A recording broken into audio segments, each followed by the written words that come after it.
Hello everybody and welcome back to the channel. My name is Brianna and this is For Paws in a Book. I make book and lifestyle related content, so if that's something that you're interested in, make sure that you hit the subscribe button down below. Today we're going to talk about all the books I read in January. There's a lot.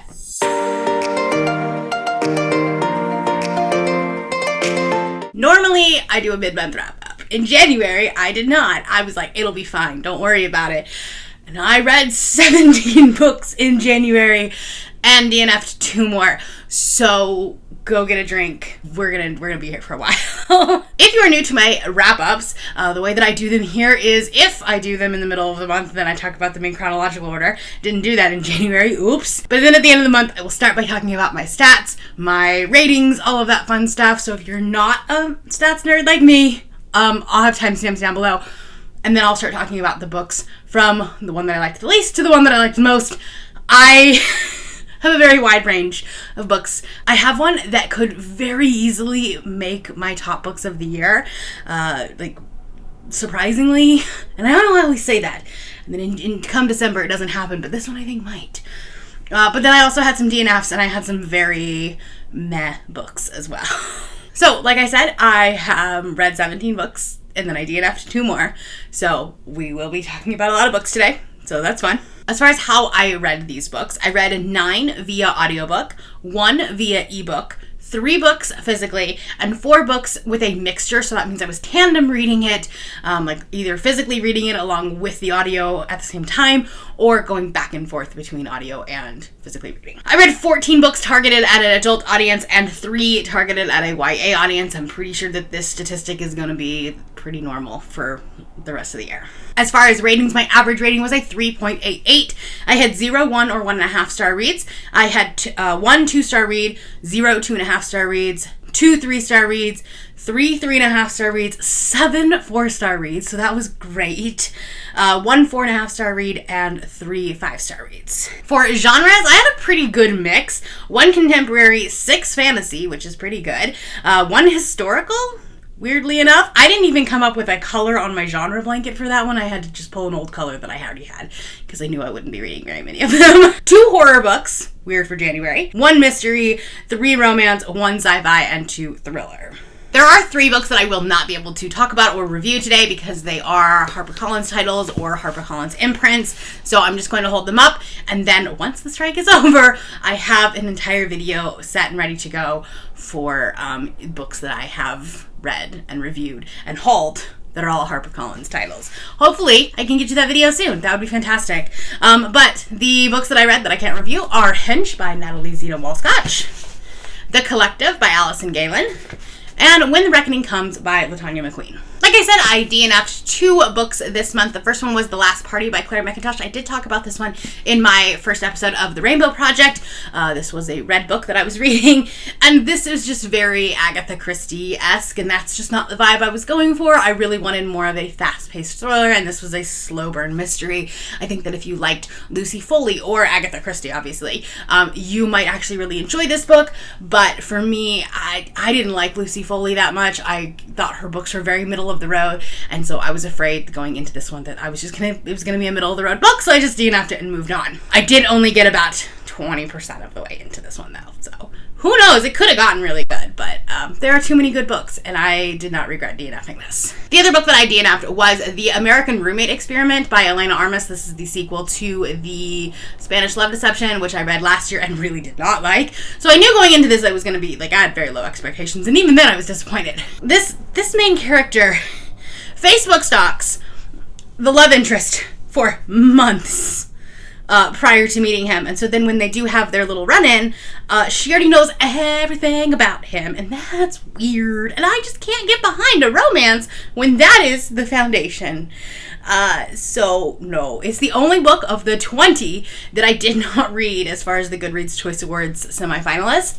So it's a little bit disappointing that that's the only one I didn't read. But my mental health is worth more than that. Moving on to 2 of the books that I did finish. The first one is my 2-star read, and that was Fire of the Forebears by L.A. Buck. This was a book that I read for the SPFBO vlog, and I will link that up above. And basically that is a bunch of indie fantasy books that I am reading. I have read the first few with varying success. as you will be able to see in this. This one did not work for me. This one is a very classical fantasy, but then like also the writing just doesn't work for me. It's overly repetitive and like tries to be really prosy and tries to be this like dramatic world building and like just extensive like over explaining, but it doesn't need that. And then there were parts of the dialogue that just really took you out of the story. I mean, at one point one of the characters says y'all in a high fantasy. Like, what? So this one didn't work for me. But if you want my in-depth live like reaction to it, I would check out the vlog. Next up, my 3-star reads, and that was The Final Gambit by Jennifer Lynn Barnes. This was the conclusion to the Inheritance Games trilogy. And unfortunately, this book or this whole trilogy, this whole series, just left me on a very meh note. By the end of this book, I didn't care. I didn't care what happened. I didn't care what was going on with the characters. The love triangle was just absolutely ridiculous. And it was just so in your face and so like prominent when I didn't care about the romance. Not every book needs a romance. I've said this so many times on my channel. For someone who is a romance reader primarily, not every book needs a romance, please. Specifically if you're doing a mystery. The first book I was actually really invested in. This is about a girl who finds out that she has inherited billions of dollars from this guy that's like the richest guy in Texas, and she has no idea why. She's never met the guy. And we kind of go along throughout these 3 books trying to figure out who she is to this billionaire, and then there's different characters that come in and add to the complexity of the situation, and by the end of it, it was just so convoluted that I didn't care. I was bored for 90% of this book, and so it got a 3-star rating. I am disappointed that this is where the series went. Moving on to my 3.5-star reads. The first one is Chain of Gold by Cassandra Clare. I do have a vlog that's coming out for this one. I'm trying to read this one and Chain of Iron, but I haven't finished Chain of Iron yet because Chain of Thorns just came out. As someone who has not read all of the Cassandra Clare books, obviously I have them all. I own them all. I just haven't read all of them, and so I'm not as invested in the world as a lot of people are. I think that if you're very invested in this world, then you don't care that it's an 800-page book. You don't care that it's overly explained and overly like dramatized and stuff like that because you want to be with the characters for this whole chunk of time. I don't care about the characters. You have to make me care about the characters first. And there were characters that were just annoying. They were just dumb. They were like, I didn't want to hear about them anymore, and I had to continually. So this book needs an editor. As someone who is standing on the outside of the Shadowhunters universe, this book needs an editor. There is a scene that is explained 3 times because you have the scene with 2 people, and that you get to see that scene happen, and then you get to see each one of the people in that scene explain the scene to other people. So you get to hear about the scene 3 times, and no? Yeah. I'm only about 25% of the way into Chain of Iron, and unfortunately it's the same issue, if not worse, because it's bigger. And then Chain of Thorns, just got that one in the mail, and it's even bigger. So, thoughts and prayers. But I'm really hoping that eventually I can get into it, because the thing is that when I read Infernal Devices, which arguably is my favorite of the trilogies within the Shadowhunters universe, I loved it by the end of it. The first one was not as good. So I'm hoping that I will eventually love these. But right now, it's just a very middle-of-the-road book. And I'm sorry to everyone who is now unsubscribing from me. The other 3.5-star read that I had was How to Sell a Haunted House by Grady Hendrix. I read this for the late night crew. We read it all in one night on sprints, and it was a lot of fun. It was a fun experience to be able to do that, even though we had very mixed opinions about how this book went.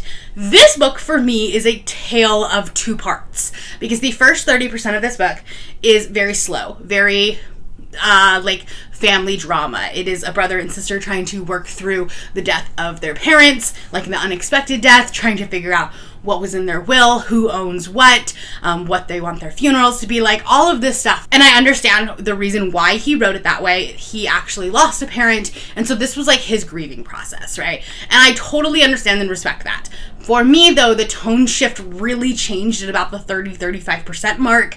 Everybody says, like, if you can make it to Pizza Chinese, then that's where the book really starts getting good and creepy.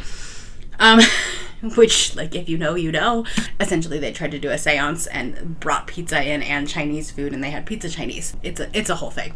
And at that point, the book started getting spooky, started getting creepy. By the end of it, it had ramped so far up that it was absolutely ridiculous and really campy, and I loved it, but I wish that tone would have at least come across a little bit more in the beginning of the book. I'm also not 100% sure that this book is titled properly. Like, if I was just reading the title of this book and thinking, like, what is this book about? I was thinking it was literally about a haunted house, but it's actually not.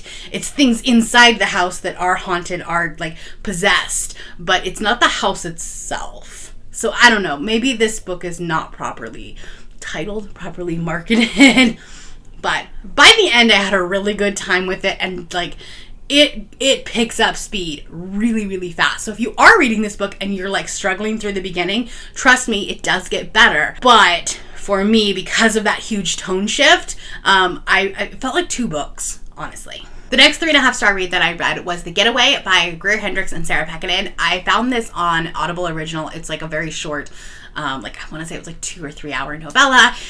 Just one of those, it's only on Audible type of books. And this book was a ride. I had a lot of fun with it. Greer Hendricks and Sarah Pekkanen do really well with the psychological horror or psychological thriller, and this one was no exception. There's not a lot I can tell you about this book, other than it's about a woman who goes to this cabin. She thinks that it's going to be this yoga retreat. It's like sold to her as this yoga retreat that she's going to be able to like meditate and like reflect on herself because she's a very busy career woman.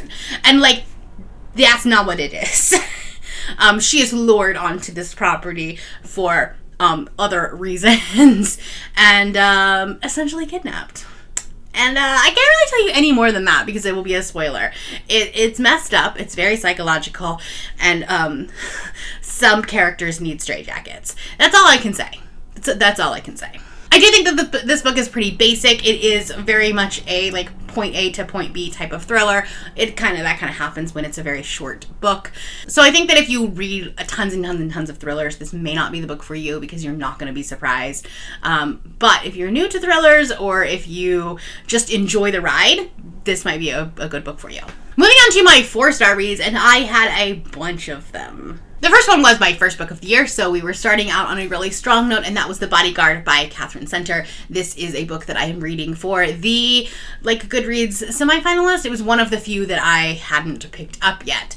And this was a good time. It was a gender-swapped bodyguard romance where she is the bodyguard, he is the actor, he's being stalked by somebody, and so he hires a private, not detective, but like private bodyguard.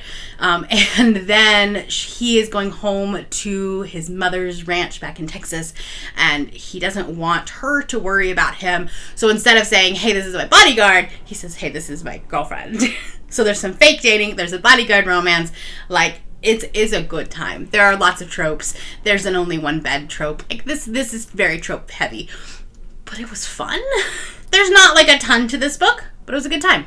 Next up, we have Highly Suspicious and Unfairly Cute by Talia Hibbert. This is her YA debut, and this is about 2 people who are kind of like academic rivals. They go to the same school. They're like trying to both fight for valedictorian and for college scholarships, and they have to go to this nature camp, and they have to work together.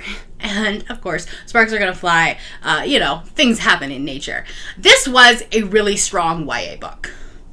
I don't really love YA romance, specifically because, at the end of the book, it's always we're gonna be together forever, and even though we're going to different colleges, we're still gonna make it work. And obviously that's not gonna happen, right?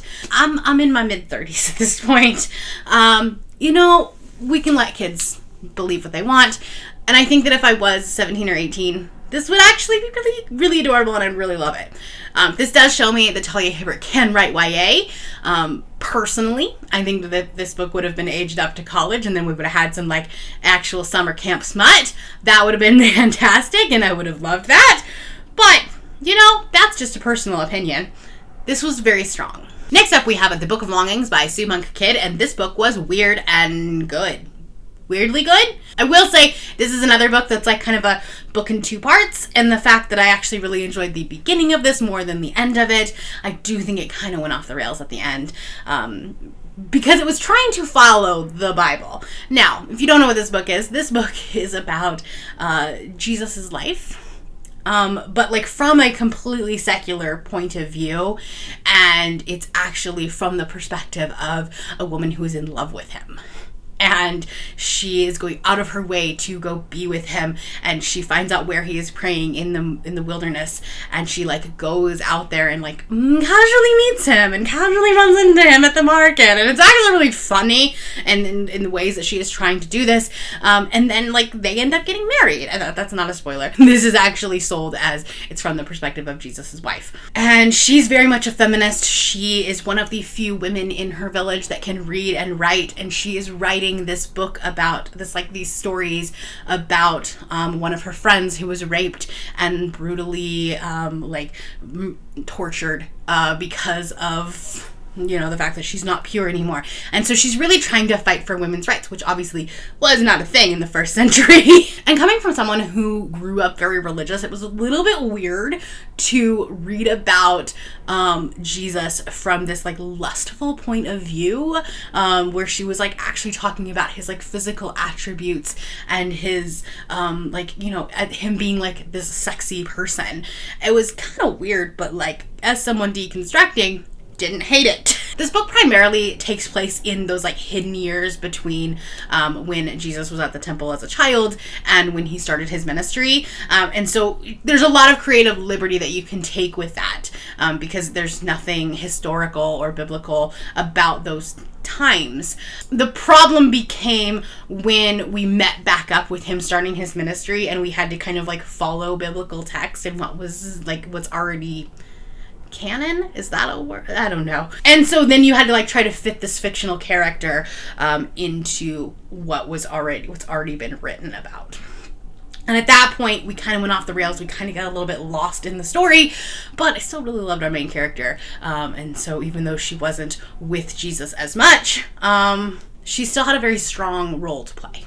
All in all, it was a hidden surprise and a book that had been sitting on my shelf for way too long, and I really enjoyed it. The next 4-star read that I had was Carrie Soto's Back by Taylor Jenkins Reid. This was a book that was on my 23 to read in 2023, so we are off to a good start there. I randomly read it for Scatagorathon, which was my Patreon readathon. I will link the vlog up above where I read 3 books in 3 days and had a really good time with it. Was this on my TBR for January? No, but it's cool. This book has a lot of tennis in it. If you love tennis, you'll love this book.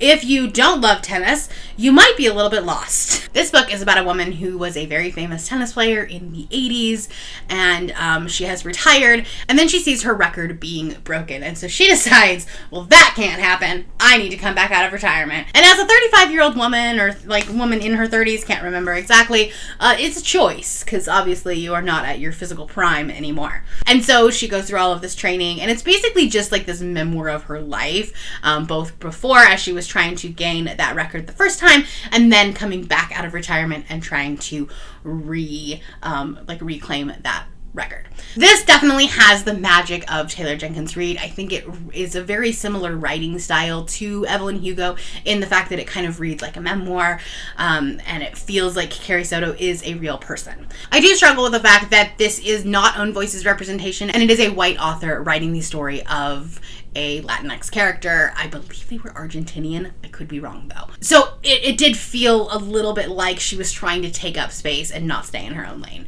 which she's gotten a lot of heat for. And I don't really want to enter that conversation. Reading it like on its own, I think it really has merit. I did like this one more than Malibu Rising, but I think it sits below Daisy Jones and the Six, although I'm thinking I'm going to reread that book this month. Next up is Ruin of Kings by Jen Lyons. This is the first book in the Chorus of Dragons series, and I did also read this one for the Rainbow Project, which I will have linked up above. This book was really good. It's very big, and they only get bigger, but the writing style of this is just phenomenal. There are footnotes in it, which make me really happy. They're very sarcastic, very witty, and they're just, the characters are so snarky. Like, the characters fit the footnotes, and this book is a little bit chaotic, and by a little, I do mean quite quite a bit. In the vlog, I talked about how this book starts out in a way where like you kind of know what's going on, you know what's happening, you're introduced to these few main characters, and then all hell breaks loose. It's kind of like when you have a puzzle out on the table and then the cat jumps on the table and knocks everything off, and you have to figure out where all of the pieces are, where they all go, and try not to get frustrated. That is what this book feels like. It's chaos. It is chaos, and I know that it's only going to get worse. Not worse. The worst is a bad way to say that, but like it's going to get more complicated and more convoluted as we go further into the series, but I'm here for it.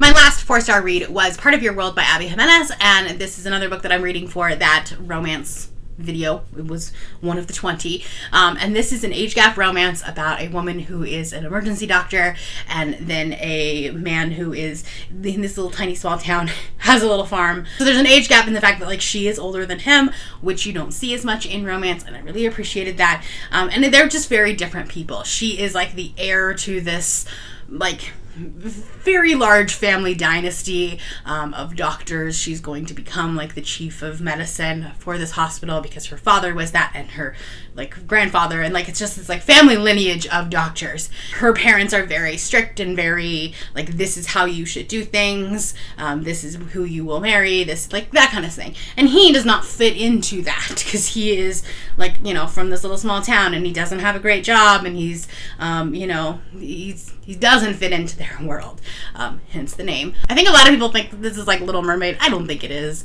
I don't think that that's a great comparison to this. I really didn't even see the comparisons at all. This deals a lot with mental health and past abuse. The main character, like the man that she was supposed to marry, the man that her parents really like, was emotionally abusive, not physically, like it wasn't hitting her or anything like that, but just like kind of gaslighting and like, you know, talking down to her, and just like those little comments, right, that really hurt and really like dig into your brain. And I really appreciated that, and it's not something you see a lot in romance books, but I'm really appreciating that we're seeing that more and more in romance books of today. Next up, my 4.5-star book, and that was From Blood and Ash by Jennifer L. Armentrout. This is another book that I read during Scatagorathon, and I'm really, really happy that I loved this. I had my doubts going in, and I read this in less than 24 hours and had such a good time. I don't read fantasy romance, like very rarely. I can probably count on one hand the amount of fantasy romance books that I've read, and I don't know why, because I enjoyed so much of this. I primarily read high fantasy or contemporary romance. And so this is just a wonderful meld of the two. It has the politics and the high stakes and the war that I love in fantasy, but it still has those soft, tender moments that I love from a romance, and, you know, the steamy, smutty scenes. So yes, I will be reading more fantasy romance. I do have a video project planned that I will be doing that. This is definitely a series that I'm going to be continuing, and we'll go from there. Moving on to my 5-star reads. The first one was Lost in the Moment and Found by Shauna McGuire. This is the newest Wayward Children series book, and this was heartbreaking. This is definitely in the top of the darker books, the books where like the kids are really, really struggling and really going through it. This one has an author's note because it talks about child abuse and gaslighting and like grooming. And in the very beginning, it says, before anything happens, she gets away. And so like you kind of know going in, like nothing happened, but it's very dark. It's very sad. This is probably I would say probably my second favorite of the Wayward Children books. In an Absent Dream will probably always stay my favorite, but this one comes in as a close second. And this is about a girl who goes into her world, and her world is kind of like this thrift shop, this like little shop where things that get lost show up here. And she also has different portals into other worlds where she can go into other worlds and like from her shop to find things. But it always comes at a cost, of course. And there's like that, you know, that conversation of like, is the cost worth it? And the consent for that cost. This book was really good. I mean, I can't really say much because it's obviously like the 8th or 9th book in this series. It's definitely not a place you start with this series. There are some books like what you can read on their own. This one's not one of them. And lastly, my favorite book of the month, and that was Small Miracles by Olivia Atwater. I actually have an entire live show talking about this book. I'll link it up above, where Cal and I discussed this. This was the group book for the Not Your Mom's Boozy Book Club, and this book was so wonderful. This book is about Gadriel, who is a angel of petty temptations, and he is like, his job is just to like tempt people to do small sins, like, you know, have a snarky comment, or lie, or eat chocolate, or take the last piece of cake, like just the little things, right? And he has some gambling debt, and he is told that he can wipe out that debt if he gets this one human 20 points worth of sin. Doesn't seem too hard, right? Come to find out, she's like the best person in the world, and you know, does too many good things to negate any amount of sin. This book was really, really well done, both from a character perspective, because the characters are so well fleshed out. Like every single character in this book has a reason for being there. They're not just like added to increase the plot or anything like that. So that's really well done. The writing style is really well done. There are footnotes in this one too. You remember me seeing a theme here? That are both snarky and sarcastic, and like I made tabs anytime that I laughed or it, you know, thought it was funny, whatever. But the other thing that I think it did really well was dealing with religion, because it obviously is dealing with this heaven and hell and morality and good versus evil, but didn't do it in a religious way. This is very secular and very like, whatever your belief is, that's what we're working with. And so we're going to work off of a sin counter for your religion. And I think it was really well done. It never felt religious in any way. This book was absolute perfection. Not gonna lie. This book potentially will make it onto my best books of the year. Thanks for sticking with me. That was a long-winded wrap-up, so apologize for that. This is gonna be fun to edit. Let me know down in the comments below what your favorite book of January was, and if you're not feeling chatty, do a house emoji for how to sell a haunted house. That works. That is all I have for you today. If you're new here and you have not yet subscribed, there's a little red button that you can do so down below the video. If you'd like to hang out with me more, the links to my Instagram, Goodreads, Twitter, and my Patreon are linked in the description below. Thank you for watching, and I will see you next time.